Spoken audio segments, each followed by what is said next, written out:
성령이 너희에게 임하시며. 성령, 거룩한 영, 성령이 너희에게 임하시며. 우리 모든 인생들은 하나님께로부터 지음받은 존재였지만 그러나 그 존재감을 상실하였습니다. 그 이유는 바로 죄 때문에. 죄가 하나님의 영을 거두어 성령이 떠나버린 그런 인생이 되고 말았다는 얘기입니다. 그래서 우리는 짐승처럼 살다가 그렇게 지옥불에 떨어지는 인생이 되어버리고 말았습니다. 여러분이 지금 인정을 하던 인정을 하기 싫던 이론적으로 이성적으로 판단하여 여러분이 어떤 결론을 내리시던지 간에 천국과 지옥은 여러분의 의지와 여러분의 이성과 상관없이 분명히 있는 곳입니다. 우리가 궁극적으로 예수를 믿는 이유는 이 땅이 전부가 아니고 영원한 아버지의 나라, 하나님의 나라가 있다. 그래서 당신이 구원받아 하나님 나라 가기를 바랍니다라고 하는 간절한 소망이 있어 교회가 세워지고 당신도 구원받는 하나님의 백성으로서의 은혜를 누리기를 바랍니다라고 하는 소원을 담아서 교회가 존재하는 이유인 것입니다. 사랑하는 성도 여러분, 우리가 하나님의 영이 떠나버리면 우리는 인간의 본연의 모습이 망가져 동물의 모습으로 끝없이 추락된다는 사실을 아십니까? 제2차 세계대전 때에 독일 군인들은 유태인들을 600만 명 이상을 학살을 하였습니다. 말이 600만 명이지 600만 명, 여러분 생각해 보십시오. 고양시의 인구가 100만 명입니다. 고양시, 덕양구, 일산, 동구, 일산, 서구 합쳐서 100만 명인데 100만 명을 다 쓸어버리고도 6배나 더 많은 사람을 5배 가까이 더, 그렇죠? 더 쓸어버렸다는 거예요. 서울이 800만, 900만, 이제 1000만 명이 됐다는데 서울 전체 거의 도시를 갖다가 완전히 학살시킨 것과 같다 이 말이에요. 그런데 독일인들이 그렇게 수많은 사람들을, 선량한 사람들을 그렇게 죽일 수 있었던 이유가 뭔 줄 아십니까? 그들이 그렇게 인간의 존엄성을 짓밟아 버렸던 이유 중에 하나가 다들 양심의 가책이라는 것이 있는데 어찌하여 민족이 다르다 하여서 그렇게 학살을 할 수 있었겠습니까? 근데 그들의 생각 속에 모든 독일의 그 정치 지도자들은 그들에게 어떤 사상을 집어넣는가 하면 유태인들은 사람이 아니라 동물이다. 개, 돼지이다. 그래서 그들은 실제적으로 어떻게 그들을 동물 취급을 했느냐 하면 수용소에 수만 명이 들어가는 수용소에 단 하나밖에 없는 화장실을 지어놓습니다. 그리고 정한 시간 외에는 화장실을 사용하지 못하도록. 그러니까 얼마나 많은 사람들이 고통스러웠겠습니까? 결국은 일과를 마치고 숙소에 들어오면, 감방에 들어오면 그들은 배변을 제대로 할 수 없어서 고통에 시달려야 했습니다. 결국 참지 못하여서 거기다가 용변을 볼 수밖에 없었고, 그래서 그곳은 수용소가 마치 돼지 움막처럼 변해가기 시작했습니다.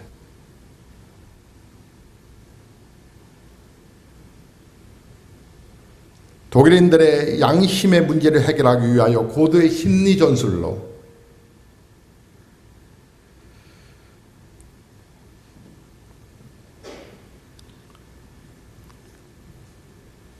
결국은 동물처럼 더럽혀지는 유태인들, 독일인들이 이와 같은 일을 통해서 노린 것은 인간의 자존심을 짓밟는 것이었습니다. 배설물에 더럽혀진 사람들은 누구나 인간적인 긍지와 자존심을 상실할 수밖에 없게 되었는데, 그와 같은 자존심과 긍지를 잃어버린 인간을 살해하는 것은 마치 개나 돼지를 죽이는 것과 다름없다. 그러므로 양심에서 자유하라 독일인들이여. 죽여라. 유태인들을 죽여라. 그래서 수많은 유태인들을 그렇게 무자비하게 덕계에서 싣고 들어가 그들은 죽였던 것입니다. 우리나라에서도 광주혁명이 일어날 때 특공 여단이 들어와서 엄청난 광주 시민들을 죽였습니다.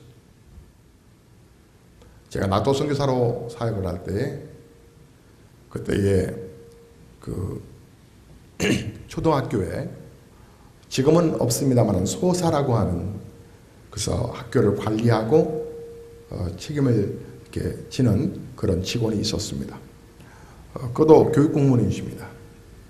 그분 좀 낫지만, 근데 그분의 남편은 광주 사태 때에 정신적으로 큰 고통을 당하여서 삶에 완전히 피인으로 들어가는, 공부를 많이 한 분이에요.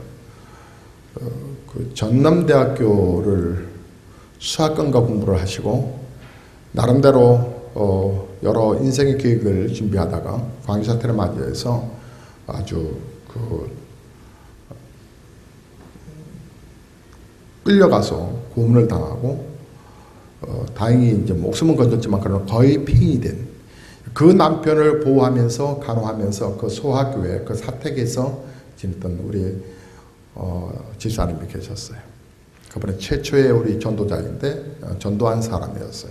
제가 전도했던 분. 이제 세월이 많이 지나서 무슨 집사님이신데 이제 기억이 잘 안 납니다. 근데 밤마다 그분은 시달려요. 무자비하게 총을 쏴대고, 같은 민족이고 같은 군인이,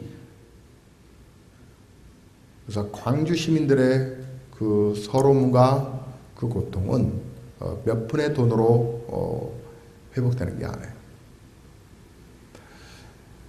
그 충격의 이 딜레마로 인하여서 얼마나 많은 시간들을 처절하게 그렇게 보내고 있는지 몰라요.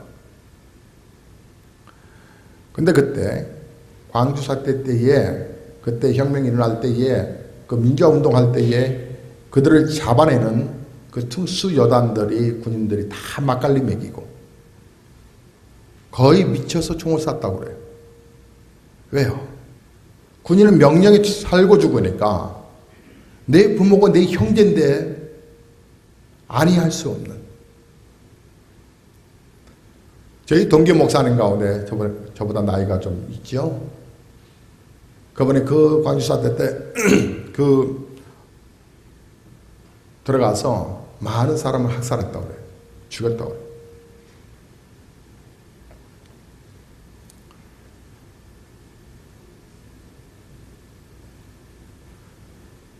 생각과 사상이 잘못 돌아가면 인간의 존엄성은 처절하게 파괴가 됩니다.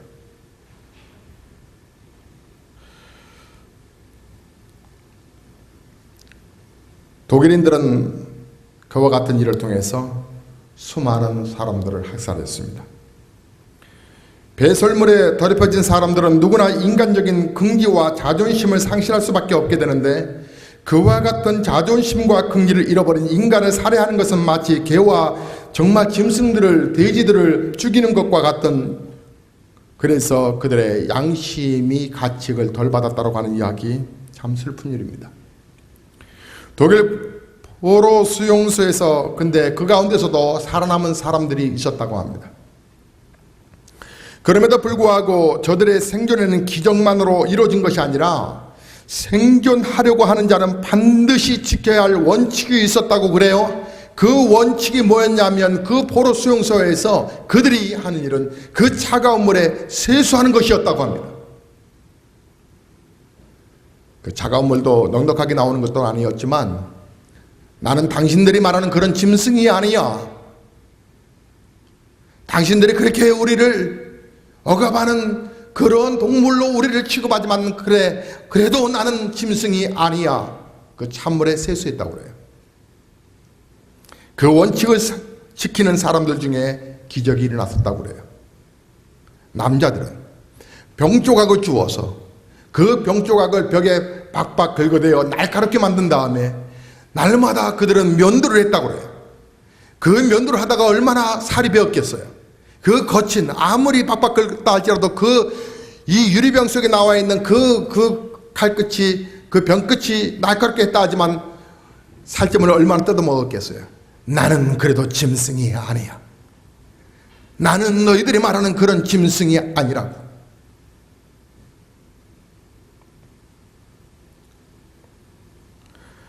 물론 그 원칙 중에 또 하나가 빵의 원칙이 있었다고 그래요. 빵의 원칙.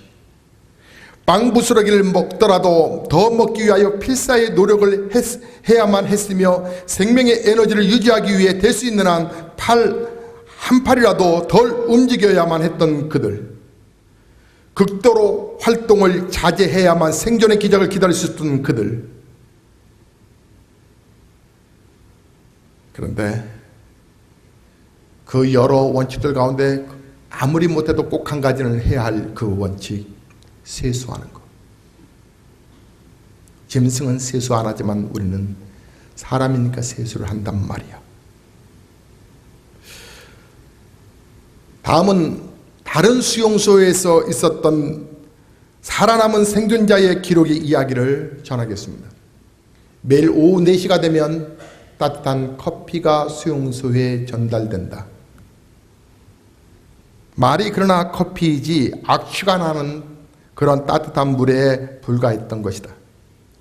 그럼에도 불구하고 추위에 에너지를 빼앗겨야만 하는 그 때문에 생명의 위협을 받고 있는 저들에게는 비록 악취가 나는 것이었지만 따뜻한 물 한 컵이란 그 우리에게는 바로 생명을 의미하는 것과 같았다. 그러나 그럼에도 불구하고 살아남으려고 하는 사람은 그 물을 다 마시면 안 된다고 하는 것을 저들은 알게 되었다. 살아남으려고 하는 사람은 그 물을 다 마시지 아니하고 그 물을 반만 마시고 절반은 물로 세수를 하였다. 옷에, 죄수복의 옷에 천을 찢어 그 천에 물을 적시어 먼저 이를 닦고 그 다음에 천 조각으로 온몸을 닦아 나가곤 했다. 그러나 배설물로 더럽혀진 몸을 반컵의 물로 닦는다고 하는 것은 불가능한 일이었다. 그러므로 그와 같은 생존의 원칙을 전수받아 그와 같은 일을 하던 사람들은 누구나 다 곧 회의에 빠지고 말게 되었다. 도대체 이게 무슨 의미가 있단 말인가? 이렇게 한다고 해서 과연 우리가 깨끗해질 수 있단 말인가? 괜히 귀한 물만 낭비하고 쓸데없이 에너지만 낭비하는 것은 아닐까? 차라리 씻는 것을 포기하고 가뜩이나 힘이 드는데, 추운데 그저 남은 따뜻한 반 컵의 물을 마시는 것이 더 유익한 것 아닐까? 그와 같은 생각 때문에 씻기를 포기하는 사람들이 생겨나곤 하였다 라고 말을 합니다.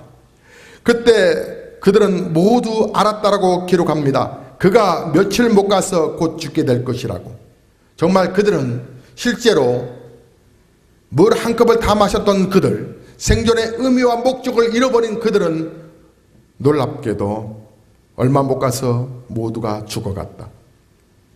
사람들은 반 컵의 물로 세수를 하는 것이 생존과 어떤 관계가 있는 것인지에 대해서 스스로 말을 하며 서로가 연구하게 되었다.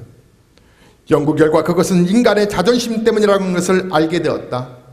수용소 사람들은 자기들을 향하여 총을 들고 서 있는 독일군을 향하여 반 컵의 물을 들고 그들 앞에 전조각으로 이를 닦기 시작했다. 그리고 얼굴과 몸을 닦아내었다. 그것은 일종의 레지스탕스였다. 그것은 자신들에게 인간의 존엄성을 박탈하려고 하는 독일 군들에게 우리는 인간이다, 우리는 짐승이 아니야, 그런 외침과 함성과 같았다. 그 자존심이 생명의 힘이 되는 것이었다. 때문에 반컵의 물로 세수한 사람들만 살아남을 수 있었다. 기적은 씻기를 포기한 사람, 다시 말해 인간의 자존심을 포기한 사람들에게는 나타나지 않았던 것이다. 포로 수용소에서 살아남은 레빈스카라고 하는 사람의 고백, 그는 그 책에서 이렇게 고백합니다. 매일 반 컵의 물을 들고 씻을 것인가, 아니면 다 마셔버릴 것인가. 그러나 나는 날마다 자신과 싸워 반 컵의 물을 들고 독일인에 대하여 무언의 함성을 지르고 있었다. 절대로 너희들의 의도대로 그렇게 난 죽지 않을 것이야. 어떻게든지 살아남아 이 참혹한 현실의 증인이 되겠다. 그러나 만일 내가 살아남지 못한다 할지라도 절대로 너희들은 너희들의 의도대로 짐승처럼 그렇게 죽어주지는 않으리라. 끝까지 인간으로 살다가 인간답게 죽어가리라. 사랑하는 성도 여러분, 우리가 살아가는 세상은 마치 배설물로 더럽혀진 그런 세상과도 같습니다.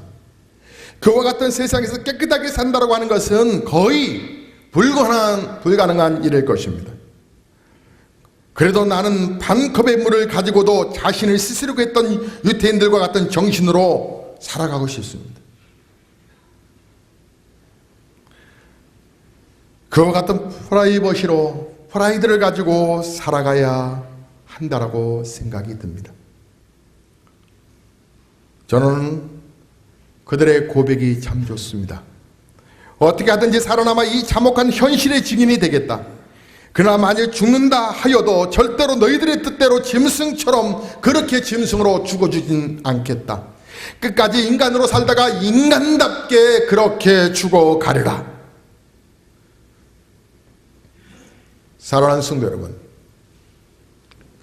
마귀는, 사단은, 귀신은 우리에게 하나님의 영을 거두어가, 우리를 거룩한 하나님의 영을 거두어가 우리에게 악한 영을 심어 우리가 짐승처럼 그렇게 살기를, 엽총으로 형님도 쏴 죽이고 내언녀도 쏴 죽이고 한때 사랑했던 사람도 다 죽이고 또 자기마저 죽어가는 세상, 그리고 돈을 위해서라면 다른 사람을 그렇게 마치 고깃덩어리 자르는 그 육선 칼로, 그 무시무시한 그 기계로 팔뚝, 얼굴, 목, 다리 다 잘라버리는 그런 세상 속에 살아가고 있는 우리의 이 현실의 이 참혹함 속에서 진정 우리가 살아남을 수 있는 일들은 무엇일까요? 그리고 우리가 어떻게 가치관 있게 살아가야 하는 것일까요?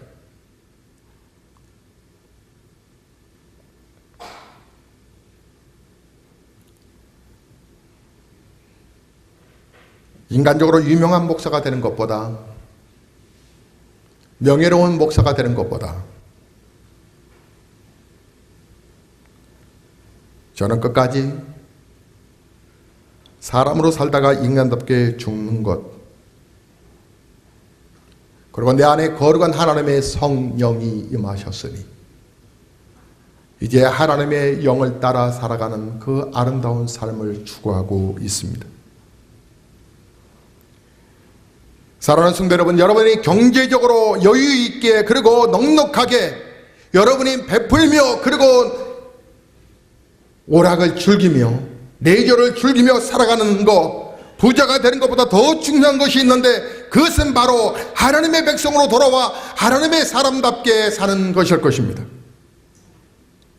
짐승이 되지 않는 것, 끝까지 사람으로 살다가 인간답게 죽는 것, 그와 같은 소원을 갖고 우리가 우리의 문제를 직시할 수 있다면 포로 수용소의 유태인들과 그리고 그렇게 살아갔던 사람들처럼 비록 자신들의 배설물로 더럽혀지기는 했지만 그것은 그들의 자신들의 뜻은 아니었고 독일인들의 얄팍한 심리전술 때문에 그렇게 된 것이었지만 그래도 그들은 그 환경 속에서 스스로 부끄러움 없이 당당하고 떳떳하게 독일인 앞에 설 수 있었던 그 헝겊으로 이를 닦으며 봐라 나는 사람이다라고 외칠 수 있었던 그 자존감, 떳떳하게 하루에 한 잔 배급되는 그 물 한 컵을 물로 반절은 마시고 반절은 몸을 씻으며 그와 같은 행위를 통하여 자기 자신의 자존감을 나타냈던 사람들보다 우리에게는 하나님의 영이 임하셨으니 하나님의 영을 공급받은 우리가 어떤 가치관을 가지고 살아가야 할 것인가?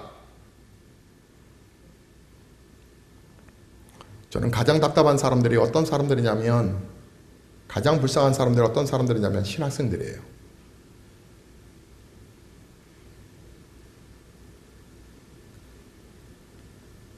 갈등하는 신학생들이 있어요.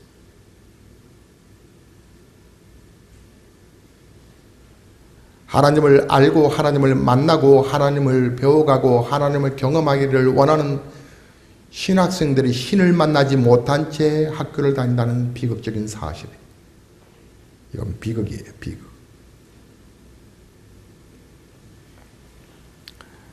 중이 수도를 하면서 자기가 온 존재감의 이유와 목적을 알지 못하고 산속에 들어가 처박혀 있는 것과 뭐가 다르겠어요?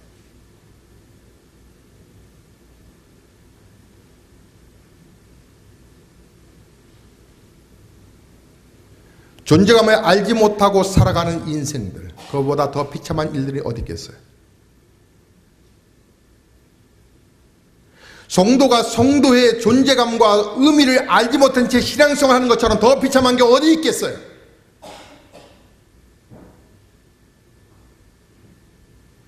목적성을 찾지 못하여 살아가는 인생처럼 불쌍하고 가련한 인생이 어디 있겠습니까?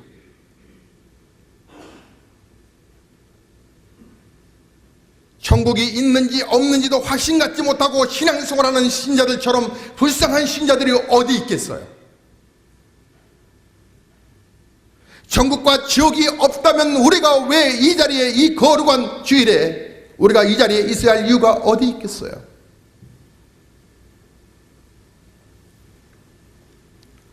저는 많은 사람들이 다 예수 믿어 구원받기를 바라지만, 그러나 예수를 만나지 못한 채 교회에 달려오는 수많은 사람들을 원하지 않아요. 물론 초신자들은 그럴 수 있겠죠. 교회 나온 지가 얼마 안 된 신자들은 그럴 수 있겠지요.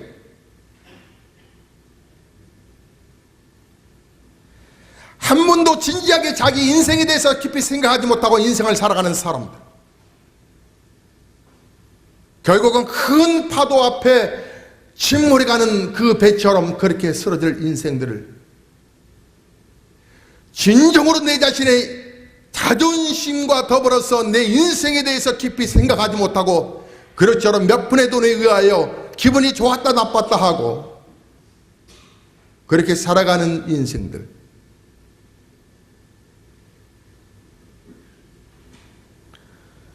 우리는 떳떳하고 당당하게 이 땅에 서서 반컵의 물로 씻을 수 있으며, 그와 같은 행위를 통하여 비록 내 생활이 비록 넉넉하지 못한다 할지라도 나에게 성령을 보내신 하나님 앞에 감사하며 내 자신의 자존감을 세울 수 있는 성도가 될 수 있다면 얼마나 영광스러울까. 사랑하는 성도 여러분, 독일인과 같은 사람과,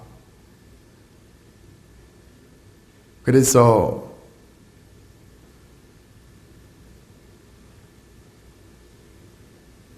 그렇게 나의 뜻과는 상관없이 더럽혀진 그런 인생 속에 더럽혀진 가운데서도 나는 그래도 어쩔 수 없는 상황 속에서 일을 닦고 있다고 말하는 그 유대인들과, 그래서 비록 더럽혀지기는 했지만 자신을 더럽힌 존재 앞에 서는 것만으로도 자기를 더럽히려고 그렇게 더럽혀버린 그들 앞에 서 있는 것만으로도 당당해질 수 있는 그런 사람들이 있는가 하면, 그런데 더 우리가 한 번 더 나아가 생각을 우리 자신의 적용에 비추어 보면 우리에게는 그런 존재가 없다고 하는 것이 문제인데, 왜 그런가 하면 그런 존재가 타인이 아니라 바로 나 자신에게 문제가 있다고 하는 부분, 남에 의해서 내가 더럽혀진 것이 아니라 나 스스로가 더럽혀 가고 있다고 하는 부분. 보로 수용소 유대인들은 반컵의 물을 들고 자신을 더럽힌 자들 앞에 서서 이만 닦고도 인간다운 근사한 인간이 될 수 있었습니다. 그러나 실상 저와 여러분의 더러움은, 그로 인한 자존감의 상실은, 인간됨의 상실은 그 어떤 것으로도 회복할 길이 없다는 데 우리의 문제가 있는 것입니다. 그래서 만약 예수가 오지 아니하셨다면 진짜 우리는 영적으로 절망의 상태에 이르게 되는 것이죠. 죄의 오물로 더럽혀진 나 자신을 바라보면 나는 인간이 아닙니다. 나는 누구 앞에서 당당하게 설 수 없는 존재입니다. 사실 여기에 서 있는 목사는 여러분 앞에 물론이고 그리고 사랑하는 가족들 앞에서도 당당하게 설 수 없는 존재입니다. 저는 죄의 싹슨 사망이라는 말을 합니다. 상식으로 아는 것이 아니라 정말 실존으로 압니다.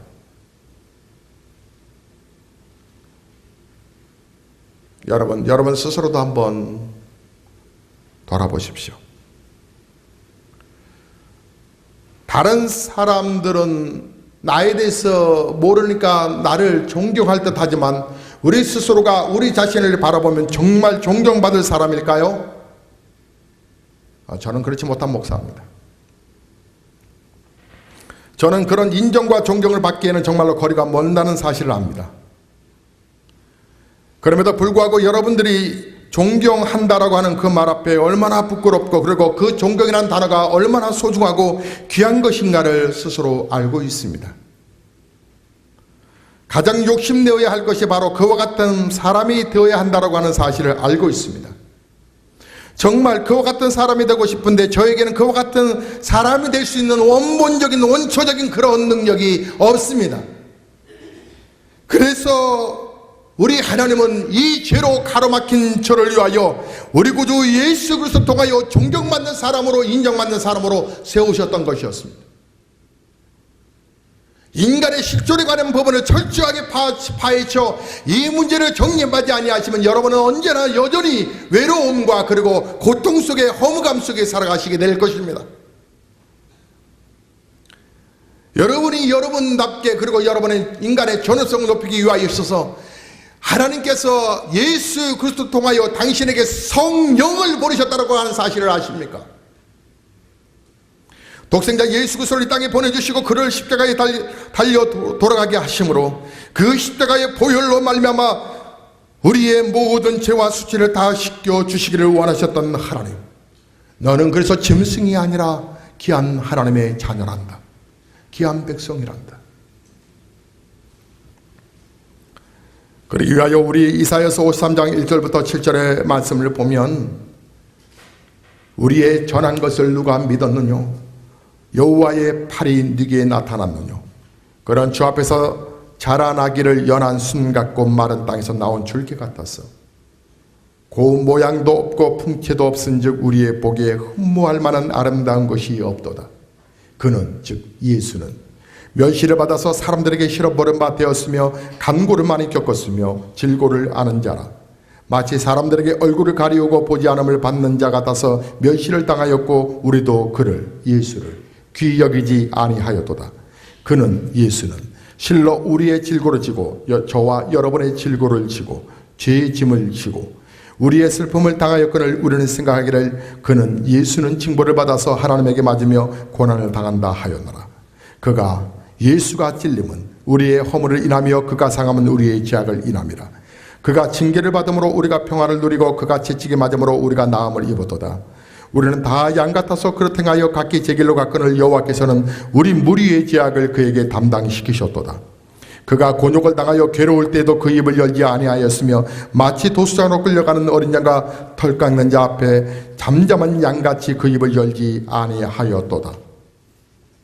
예수 그리스도가 오신 이유는 저와 여러분을 영원한 하나님의 백성으로 살리시기 위하셨어요. 이것은 여러분 만고불변의 법칙일 것입니다.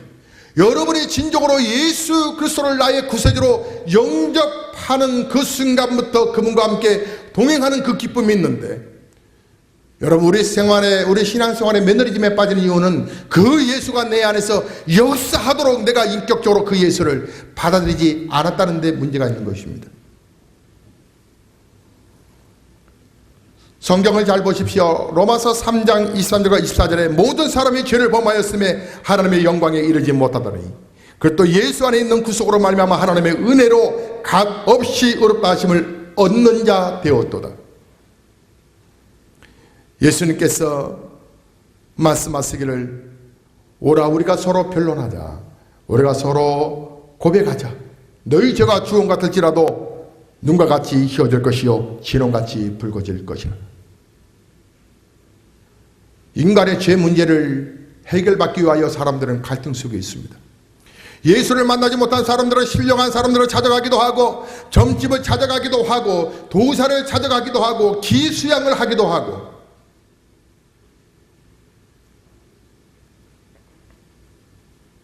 어떤 사람은 초능력을 경험한다고 그의 아주 일생을 그다 송두리째 바치는 사람들도 있어요. 하나님을 만나지 못하여 방황하는 수많은 사람들이 있습니다. 옛날에 한 여인이 있었어요. 그의 아들은 아주 방탕하였어요. 그의 아들은 정말 대책이 없었어요. 어렸을 때부터 16살부터 상료촌에 들어갔다 나왔다 하면서 술, 담배에 쩌들었던 불쌍한 아들이었어요. 그의 어머니는 그 아들을 향하여서 새벽마다 기도했어요. 하나님, 이 아들을 불쌍히 여겨달라고, 불쌍히 여겨주시고 하나님의 오리오 종이 되게 해달라고 기도하기 시작했어요. 그러나 그의 어머니가 죽을 때까지 그의 기도는 응답되지 않았어요.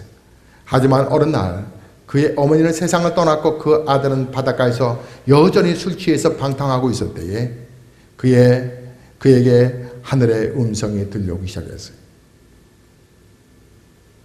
사랑하는 아들아, 술 취하지 마라.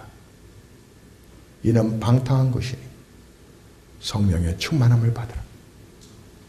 하나님의 말씀이 그의 귓가에 아주 강하게 다가왔어요. 로마서의 말씀이 그를 아주 사로잡았어요.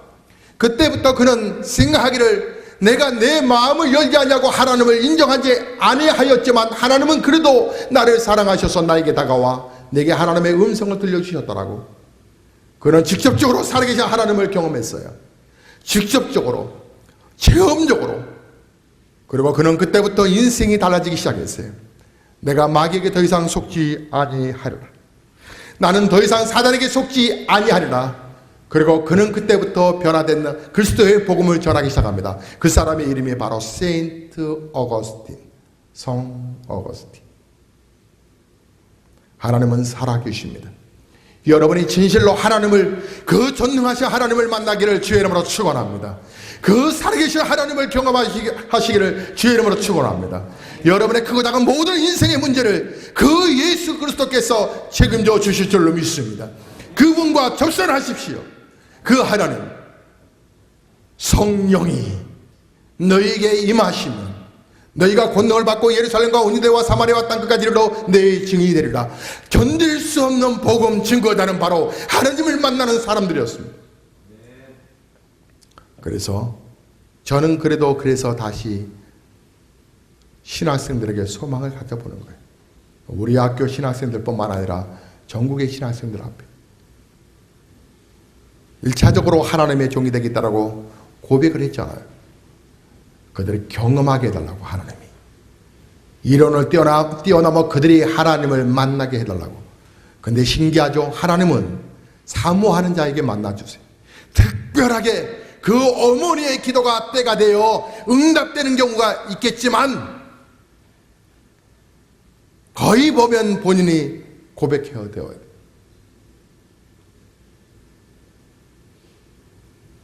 훗날 제가 대학교의 이사장이 된다면, 신학대학교의 이사장이 된다면 다른 건 전혀 관심 없어요. 총회장도 관심 없어요. 지방회장이야 섬기는 지방에서 돌아가면서, 선배들이 돌아가면서 해야 할 부분이기 때문에 부득불 다른 대안이 없다고 말씀하셔서 어쩔 수 없이 지방회장직을 수락은 했지만 거의 부회장과 다른 임원들이 전폭적으로 협력하시겠다라고 하셔서 수락을 부득불 할 수밖에 없었지만 총회장은 정치니까 근데 관심은 없어요. 사랑하는 성도 여러분, 여러분은 진정 하나님을 만나셨습니까? 하나님을 만나지 아니하시면 저와 여러분은 짐승처럼 살아가시게 될 것입니다. 짐승. 하나님을 만나지 아니하시면 여러분은 여전히 이 세상이 오물로 가득 찬 세상 속에서 그렇게 살아가게 될 것입니다. 저는 그래서 살아계신 하나님을 만나게 하고 전화해야 할 거룩한 목사로서 이 메시지를 여러분에게 던지고 있는 것입니다. 그래서 제가 훗날 신학대학교의 이사장이 된다면 우리 학생들이 1학년은 무조건 다 기숙사 생활을 시킬 겁니다. 학비는 다 무료. 살아남지 못하면 2학년 못 올라가는 거죠. 그들의 하나님을 만나는 학생들만 만나게 하게끔 니들이 어떻게 들어왔던지 간에 들어온 건 문제가 아니라 들어와서 1년 안에 하나님을 만날 수 있도록, 하나님을 만나지 않는 학생들은 전과시켜서 영문학과로 보내든지 그 학교 안에서 사회복지학과로 보내든지 상담학과로 보내든지 다른 과로 전출시키고 정말 하나님을 경험하고 하나님을 만난 신학생들만이 신학부에 2학년, 3학년, 4학년 본과로 올라가도록, 가짜 신학생들 때문에 학교가 이 나라 이 민족이 병들고 있는 거예요. 가짜 신자들 때문에, 가짜 목사들 때문에. 진정한 예수교회의 매력과 예수교회의 그 능력과 권능과 권세가 있음에도 불구하고 이 매력과 이 감동이 다 부패가 돼요. 짐승처럼 살아가게 되더라는 거예요. 짐승처럼. 사랑하는 성도 여러분, 이전 것은 지나갔으니 보라 새 것이 되었다라고 말씀하시며 새롭게 교회를 일구어 가시기를 원하시는 아버지 앞에 우리가 새롭게 출발선에 섰습니다. 사랑하는 성도 여러분, 이제 저는 말씀을 마치려고 합니다. 십자가의 능력과 십자가의 보혈의 능력을 여러분 오늘도 여러분 안에 흐르고 있다는 사실을 여러분 아십니까? 오늘의 나는 은혜의 나인 것입니다. 나인 나가 아니라 감당할 수 없는 영광과 축복의 나라고 하는 것입니다. 그러나 이 모든 것이 나로 말미암은 것이 아니라 하나님의 은혜로 말미암은다는 사실을 여러분 아시나요? 여러분이 예수 그리스도를 나의 구세주로 빨리 속히 인정하십시오. 그분의 말씀을 따라 여러분 가셔야 합니다.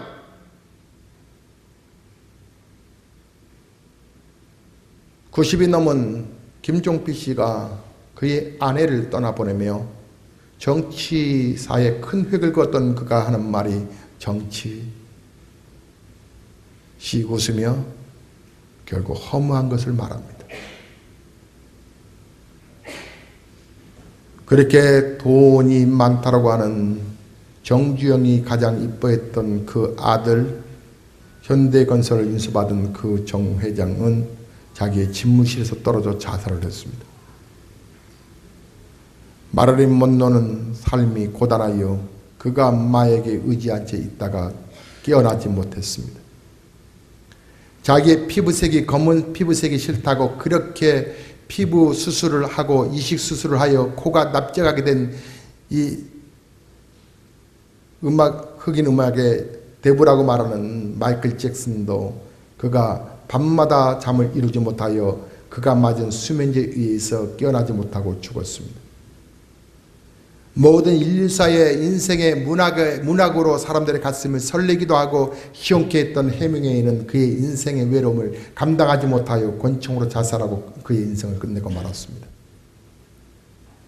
하나님을 만나지 못했던 수많은 사람들, 중요한 건 여러분이 하나님의 신, 하나님의 거룩한 성령, 하나님의 은혜에 의지하여 여러분의 인생을 살아가시는가, 아니면 아직도 하나님을 만나기를 열심을 내지 못하고 그 하나님을 나를 경험하여 그분이 이끌어가시는 놀라운 하나님의 축복의 주인공이 되겠다고 하는 믿음의 역사를 경험하기를 여러분 거절하고 그저 종교인처럼 그렇게 신앙생활을 그렇게 영위해 가기를 원하고 계십니까?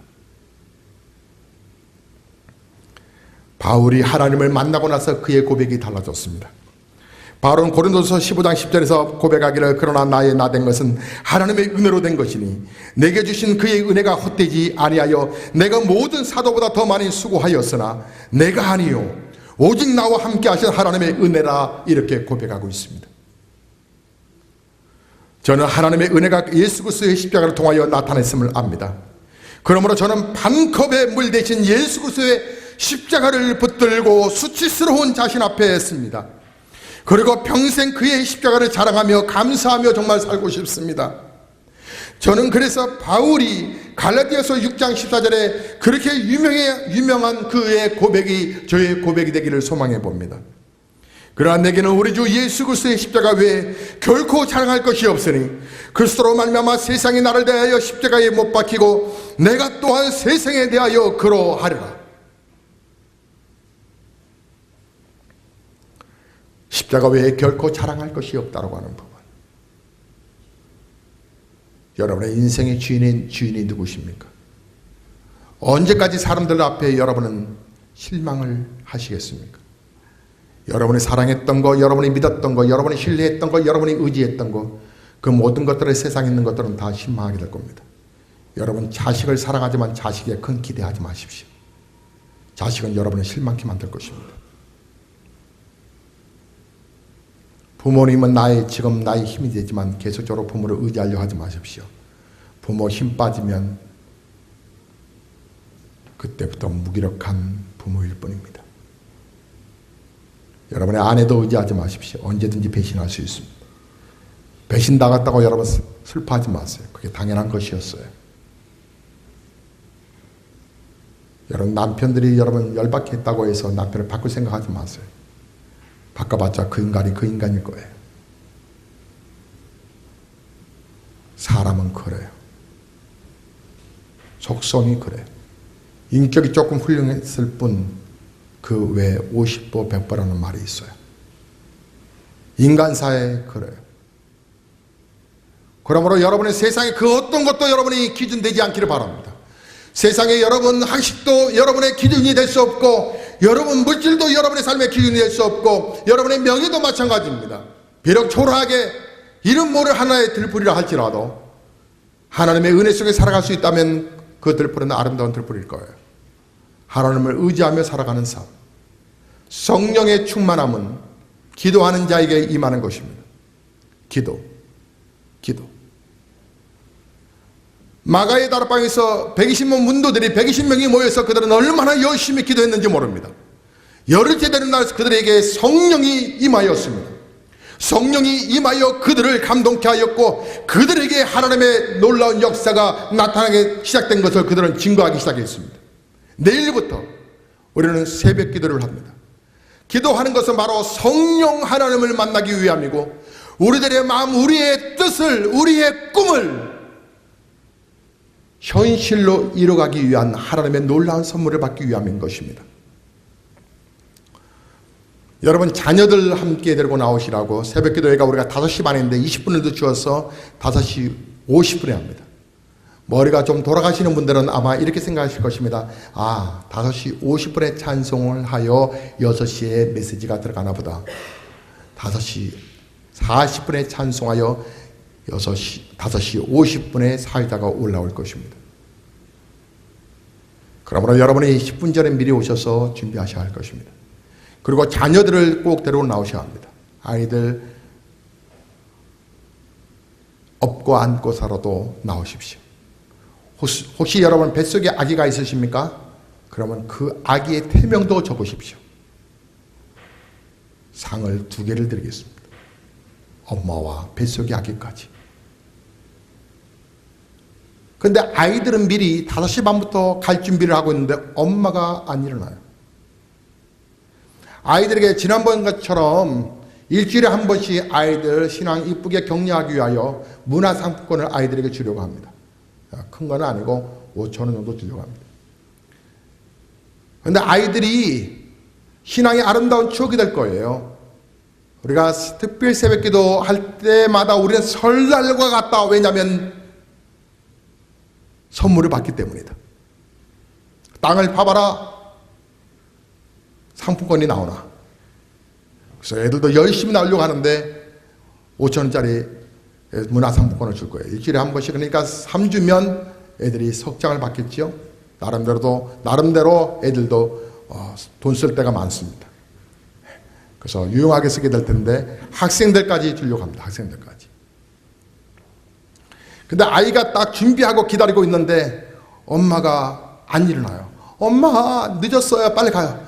야, 자자. 엄마가 10,000원 줄게. 그러시면 안 됩니다. 아이의 신앙을 절대로 망치는 거예요. 절대 망치는 거예요. 또한 사랑방에서도 전체 가장 많이 모이고 3주 동안 통계를 해서 가장 많이 모인 그 사랑방에 상을 주려고 합니다. 격려금 주려고 합니다. 그래서 3주 후에 여러분 사랑방에서 만찬하시라고 문화상품권을 드리려고 합니다. 충분히 식사하실 수 있도록. 여러분이 기도하여서 여러분이 응답받는 일인데 굳이 왜 교회에서 일해야 할까요? 악한 놈 원수 마귀들과의 싸움이기 때문에 그렇습니다. 또 멀리서 오신 분들도 격려하기 위해서 특별상도 드리려고 합니다. 이번에 특별히 강사진들이 아주 좋습니다. 새벽에 설교하는 강사진들이 아주 좋습니다. 예. 앞에 화면에 나와 있죠? 5명의 강사들이 준비하고 있습니다. 강사들은 일주일에 한 번씩 해서 3주간을 돌아가면서 3번씩 설교하게 될 것입니다. 담임 목사는 월요일 시작해서 금요일 날 또 밤 기도까지 해서 2번을 인도하게 되고, 우리 김종수 목사님, 조한순 목사님, 박성숙 전사님, 김봉규 전사님이 또 하루씩을 맡아 설교할 것입니다. 여러분은 하나님을 만나셔야 합니다. 살아계신 하나님을 만나셔야 합니다. 청년들이요. 여러분 미리 집에 멀리 있는 청년들은 토요일날 미리 교회 와서 다락방에서 자세요. 그래서 새벽기도를 하세요. 멀리서 또 오는 청년들은 아침에 식사할 수 있도록 또 준비도 해보겠습니다. 모두가 다 깨어나셔야 합니다. 모두가 다, 아이들부터 시작하여 모두가 다 성령을 받기 위하여 여러분의 이름이 출석부에 공표가 되지 않기를 바라요. 신앙의 아름다운 자존심을 키워가 보세요. 여러분에게 쏟아주신 하나님의 은혜를, 여러분의 꿈을 현실로 만들어 보세요. 하나님은 살아계십니까? 동물처럼 사시겠습니까? 성도답게 사시겠습니까? 기도하시겠습니다.